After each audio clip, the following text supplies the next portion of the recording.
এদিকে খুলতে শুরু করেছে রাজধানীর গুরুত্বপূর্ণ বিপণী বিতান এবং ফুটপাত। ব্যবসায়ীদের প্রত্যাশা দ্রুত ক্ষতি পুষিয়ে নেয়ার, যদিও প্রথম দিন প্রত্যাশিত ক্রেতা না পাওয়ার অভিযোগ অধিকাংশ ব্যবসায়ীর। যদি চাও টেস্ট, স্বাদ হট টমেটো সস বেস্ট। স্বাদ হট টমেটো সস এখন নতুন স্বাদে।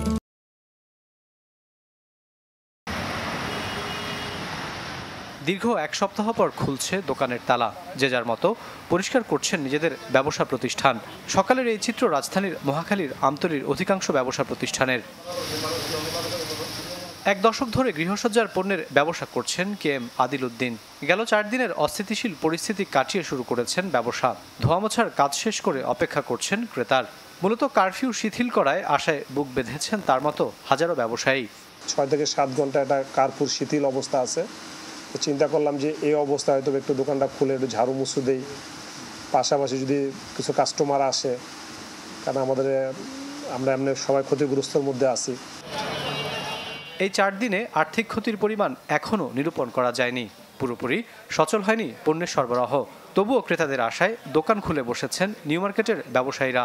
এখন একটু পরিস্থিতি স্বাভাবিক আছে, হয়তো কাস্টমার আজকে না আসলে কালকে 2 দিনের ভিতরে কাস্টমার অবশ্যই আসবে। এরকম থাকলে কাস্টমার একেবারেই নাই।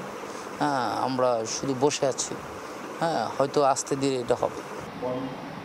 এ সময়ের নানা চ্যালেঞ্জের কথা জানালেন ব্যবসায়ী নেতারা, চাইলেন সরকারের সহায়তাও।